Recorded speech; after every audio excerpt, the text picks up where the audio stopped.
ওং নমঃ শিবায়, ওং নমঃ শিবায়, হর হর মহাদেব। বন্ধুরা, আপনি শ্রাবণ মাসের সোমবারে শিবের ব্রত করুন বা নাই করুন, আপনি যদি এই শিব ব্রত কথা একবার শুনে নিতে পারেন তাহলে আপনি মালামাল হয়ে যাবেন। হ্যাঁ বন্ধুরা, আপনারা একেবারে ঠিকই শুনেছেন। এর ফলে আপনার সকল মনস্কামনা পূর্ণ হবে ও আর্থিক উন্নতি হবে অবধারিত। আর এক কথায় বলতে গেলে আপনি দেবাদিদেব মহাদেবের আশীর্বাদে আপনি অখণ্ড সৌভাগ্যের অধিকারী হবেন। হ্যাঁ বন্ধুরা, এই পবিত্র শ্রাবণ মাসে যদি আপনি ভগবান শিবের পুজো আরাধনা করার মনস্থির করে থাকেন তাহলে এই সোমবারে শিব ব্রত কথাটি অতি অবশ্যই শ্রবণ করুন, নচেত আপনার এই ব্রত অসম্পূর্ণ থেকে যাবে। আপনি যদি ভগবান শিবের পুজো আরাধনার মনস্থির করে থাকেন তাহলে এই সোমবারে শিব ব্রত কথাটি অবশ্যই শ্রবণ করুন, নচেত আপনার এই ব্রত অসম্পূর্ণ থেকে যাবে। তাই বন্ধুরা, আপনি যদি এই শ্রাবণ মাসের সোমবারের ব্রত করেন তাহলে অতি অবশ্যই শুনবেন। এই শ্রাবণ সোমবারের এই ব্রত কথার মাধ্যমে আপনি পরিষ্কার করে জানতে সক্ষম হবেন আর আপনার জীবনে থাকা সমস্ত প্রকার দুঃখ কষ্ট দারিদ্রতা যেমন ঘুচে যাবে, ঠিক তেমনি আপনি যদি মহা সংকট ও মহা বিপদে থাকেন সেখান থেকেও আপনারা সুনিশ্চিতভাবে রেহাই পাবেন। সেই সঙ্গে বন্ধুরা, এই শ্রাবণ সোমবারের ব্রত কথার মাধ্যমে আপনি পরিষ্কার করে জানতে সক্ষম হবেন এই শ্রাবণ মাসের সোমবার দিন দেবাদেবীদেব মহাদেবের পুজো আরাধনা করলে এবং এই ব্রত মহাত্ম কথাটি শ্রবণ করলে কি হয়। তাই বন্ধুরা, এই পবিত্র শ্রাবণ মাস চলাকালীন অন্তত পক্ষে একবার হলেও এই ব্রত কথাটি শ্রবণ করুন। আর সেই সঙ্গে একটি বিষয় আপনাদের মাথায় রাখতে হবে, আর আপনারা যখন এই ব্রত মহাত্ম কথাটি শ্রবণ করবেন তখন এই ব্রত সম্পূর্ণ মহাত্ম কথাটি অর্ধেক শুনে কখনোই ছেড়ে দেবেন না। আর আপনারা যদি এই সম্পূর্ণ ব্রত মহাত্ম কথাটি শ্রবণ না করে ছেড়ে দেন তাহলে দেবাদিদেব মহাদেব যেমন রুষ্ট হবেন, ঠিক তেমনই আপনার জীবনে শুভ কিছু ফলের জায়গায় নিজের বিপদকে নিজেই ডেকে আনবেন। তাই আপনারা যদি আপনাদের মনস্কামনা পূর্ণ করতে চান, যদি চান দেবাদিদেব মহাদেবের আশীর্বাদের হাত আপনাদের মাথার উপরে থাকুক, তাহলে এই ব্রত কথাটি একটিবার হলেও শ্রবণ করুন।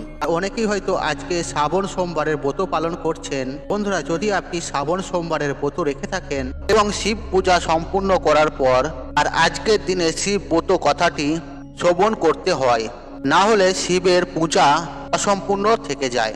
বন্ধুরা, এই ব্রত কথার মাধ্যমে আপনি পরিষ্কারভাবে জানতে সক্ষম হবে যে আজকের দিনে শিব পূজা করলে আসলে কি হয়। তাই শিব পূজার পূর্বে এই ব্রত কথাটি অবশ্যই শ্রবণ করুন এবং ভগবান শিবের পুজো সম্পূর্ণ হয়ে যাওয়ার পর আরও একবার এই ব্রত কথাটি শ্রবণ করুন। বন্ধুরা, আমি আশা করছি আপনাদের এই ব্রত কথাটি ভালো লাগবে। তাই বন্ধুরা, এই ব্রত কথাটি শুরু করছি। তার আগে আপনাদের বলি, আপনারা মনের ভক্তি রেখে শ্রদ্ধা রেখে কমেন্ট বক্সে ওং নমঃ শিবায় লিখে কমেন্ট অবশ্যই করবেন। এতে বাবা মহাদেবের আশীর্বাদ সদা সর্বদাই আপনার উপরে থাকবে এবং তার সাথে সাথে আপনার বিশেষ কিছু মনস্কামনা পূর্ণ হবে বাবা মহাদেবের আশীর্বাদে। বন্ধুরা, শুরু করছি দেবাদিদেব মহাদেবের শ্রাবণ সোমবারের শিব ব্রত কথা। ওং নমঃ শিবায়, ওং নমঃ শিবায়, ওং নমঃ শিবায়। পুরাকালে অমরপুর নামে একটি নগরে একটি ধনী ব্যবসায়ী বসবাস করতেন। দূর দূরান্তে তার নাম যশ ব্যবসা ছড়িয়ে পড়েছিল। ঐশ্বর্য, যশ, মান, সম্মান সমস্ত কিছু থাকা সত্ত্বেও সেই ব্যবসায়ীটা ছিল একদম দুঃখী মানুষ, কারণ তিনি ছিলেন নিঃসন্তান। দিন রাত তিনি একটি বিষয় চিন্তা করতেন, তার এই বিপুল ঐশ্বর্য, ধন সম্পদ তার মৃত্যুর পর কে দেখভাল করবে। তাই সন্তান লাভের আশায় তিনি সমস্ত কিছুই করতে রাজি ছিলেন। আর তিনি একদিন জানতে পারলেন শ্রাবণ মাসের সোমবার দিন যদি ভক্তি ও নিষ্ঠা সহকারে দেবাদিদেব মহাদেবের আরাধনা করা হয় তাহলে ভোলানাথ শিব ভক্তের সকল মনোকামনা পূরণ করেন। যথাবিধি মেনে সন্ধ্যেবেলায় তিনি শ্রাবণ মাসের সোমবার দিন ভগবান শিবের অত্যন্ত নিষ্ঠা ও ভক্তি সহকারে পুজো করলেন। একবার নয়, শ্রাবণ মাসে প্রত্যেক সোমবার দিন তিনি আবার পূজায় নিজেকে নিয়োজিত করলেন। ব্যবসায়ীটি নিষ্ঠা ও ভক্তি দেখে শিব জয়া পার্বতী শিবজিকে বললেন, হে পান্নাথ, এই ব্যবসায়ী আপনার একজন সত্যিকারের ভক্ত।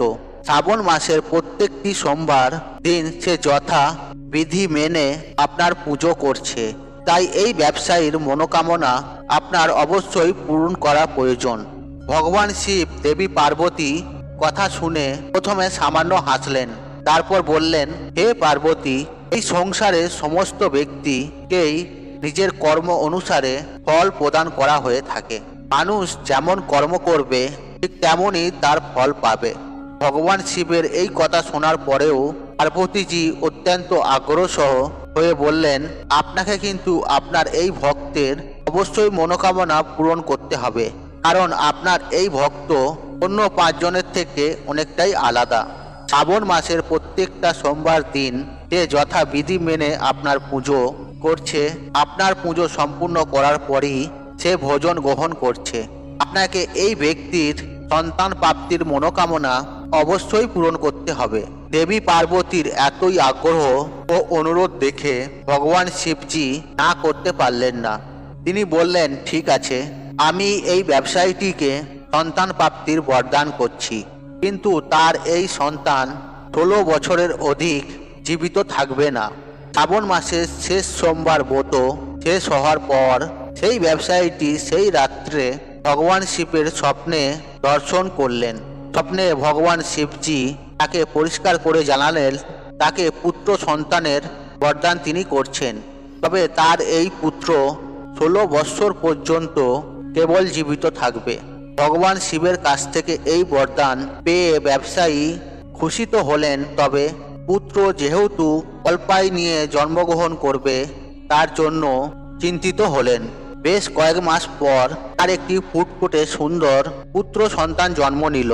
ব্যবসায়ীটির ঘর খুশিতে ভরে গেল। যথেষ্ট ধুমধামের সঙ্গেই এর জন্য উৎসবের আয়োজন করা হলো, কিন্তু ব্যবসায়ীটি খুব একটা খুশি ছিলেন না, কারণ তার এই পুত্র যে অল্পায়ু হিসেবে জন্মগ্রহণ করেছেন তিনি এতদিন পর্যন্ত রহস্যই রেখেছেন।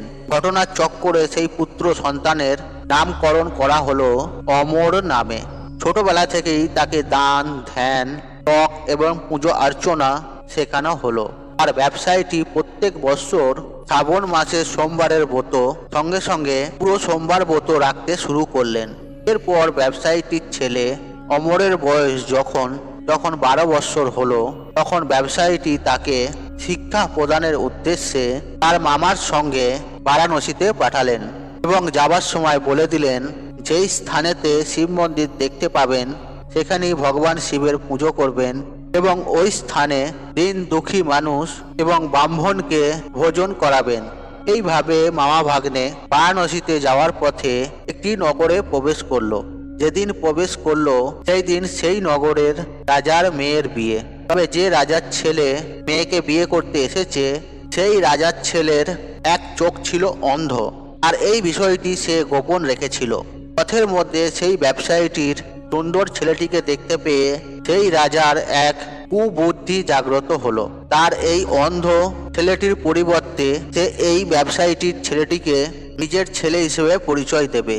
তারপর বিবাহ শেষ হয়ে গেলে এই ব্যবসায়ীটির ছেলেটিকে তাড়িয়ে দিয়ে সেই রাজ্যের রাজার মেয়েটিকে নিজের রাজ্যে নিয়ে যাবে।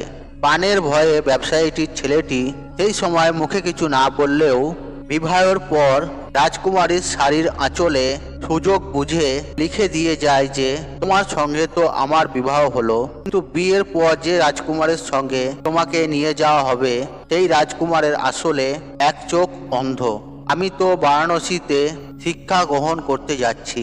বিবাহ সম্পূর্ণ হওয়ার পর পরের দিন সেই ব্যবসায়ী পুত্রকে তাড়িয়ে দেওয়া হয়, কিন্তু রাজকুমারী যেহেতু আসল সত্য জেনে ফেলেছে তাই সে রাজার অন্ধ পুত্রের সঙ্গে যেতে রাজি হয় না। ব্যবসায়ী পুত্র অমরকে নিজের স্বামী মনে করে তার জন্য প্রতিজ্ঞা করতে থাকে। অন্যদিকে অমর এবং তার মামা শেষ পর্যন্ত বারাণসীতে উপস্থিত হন। সেখানে 4 বৎসর ধরে অমর শিক্ষা গ্রহণ করে। তখন তার 16 বছর পূর্ণ হলো, আর সেই দিনই ভগবান শিবের স্বপ্নদেশ সত্য হয়, অর্থাৎ অমরের মৃত্যু হয়। ছেলের মৃত্যুর সংবাদ পেয়ে সেই ব্যবসায়ী এবং তার স্ত্রী অন্ন গ্রহণ পরিত্যাগ করে। এই ঘটনায় শিব জয়া পার্বতী অত্যন্ত শিবের প্রতি ক্রুদ্ধ হন। তিনি ভগবান শিবের উদ্দেশ্যে বলেন, যে ব্যক্তি আপনার সারা জীবন ধরে নিষ্ঠা ও ভক্তি সহকারে পুজো করলো, যার পুত্র একইভাবে আপনাকে পুজো করে আসছে, তার প্রতি এইরূপ বিরূপ হলেন কিভাবে? ভগবান শিবজি বললেন, এ তো বিধির বিধান, যা হওয়ার তা হবেই। এই কথায় পার্বতীজি আরও ক্রুদ্ধ হলেন। তিনি বললেন, তাহলে কি ভক্তির কোনো অর্থ নেই? এরপর থেকে তো কোনো ব্যক্তি আর ভক্তির প্রতি বিশ্বাস রাখবে না। ভগবান শিবজি দেবী পার্বতী এই রূপ আগ্রহ দেখে শেষ পর্যন্ত সেই ব্যবসায়ীর পুত্র অমরকে জীবিত করলেন। ব্যবসায়ীর পুত্র অমর শিক্ষা সমাপ্ত হওয়ার পর যখন নিজের বাড়ি ফিরতে শুরু করলেন, সেই সময় পথের মধ্যে প্রতীক্ষারত রাজকুমারী এবং রাজার বিপুল ধন সম্পদ নিয়ে নিজের নগরে প্রবেশ করলেন। ভগবান শিবজি সেই ব্যবসায়ীটিকে আবার স্বপ্নে দেখা দিলেন এবং দেখা দিয়ে বললেন, তোমার ভক্তি ও নিষ্ঠায় আমি অত্যন্ত প্রসন্ন হয়েছি, তাই বিধাতার বিধির লেখন শেষ পর্যন্ত আমাকে বদলাতে হয়েছে। তোমার মতনই এই রূপ কোনো ব্যক্তি যদি আমার প্রতি পূর্ণ বিশ্বাস রেখে নিষ্ঠা ও ভক্তি সহকারে শ্রাবণ সোমবারের ব্রত রাখে, ব্রত সমাপ্তির পর শ্রাবণ সোমবারে এই ব্রত কথা শ্রবণ করে, তাহলে নিশ্চিতই তার মনের সমস্ত ইচ্ছা পূরণ হবে। তাই শ্রাবণ মাসের প্রত্যেকটি সোমবার ভগবান শিবের ব্রত রাখার চেষ্টা করুন এবং ব্রত সমাপ্তির পর এই ব্রত কথাটি অবশ্যই শ্রবণ করুন। বন্ধুরা, এর ফলে আপনাদের যাবতীয় মনস্কামনা পূর্ণ হবে স্বয়ং দেবাদিদেব মহাদেবের কৃপা আশীর্বাদে এবং বাবা মহাদেবের সান্নিধ্য লাভ করতে পারবেন। বন্ধুরা, তাই আজকের মতন বিদায় নিলাম। আশা করি ভিডিওটি দেখে উপকৃত হয়েছেন। তবে ভিডিওতে একটি লাইক করুন, একটি কমেন্ট করুন, একটি শেয়ার করুন এবং বন্ধু বান্ধব আত্মীয়জনদের সাথে শেয়ার অবশ্যই করুন। মনে রাখবেন, আপনার একটি শেয়ার অনেক মানুষকে উপকৃত করে তুলতে পারে। আর আপনি যদি আমার চ্যানেলে নতুন হয়ে থাকেন তাহলে চ্যানেলটি অবশ্যই সাবস্ক্রাইব করুন এবং পাশে থাকা নোটিফিকেশন অন রাখুন, কারণ এই রূপ নিত্য নতুন ভিডিও সবার আগে দেখার জন্য। ঈশ্বর আপনার মঙ্গল করুক, আপনি সুস্থ থাকুন, নিরোগ থাকুন ও আপনার দিন মঙ্গলময় হোক। ওং নমঃ শিবায়, ওং নমঃ শিবায়, ওং নমঃ শিবায়।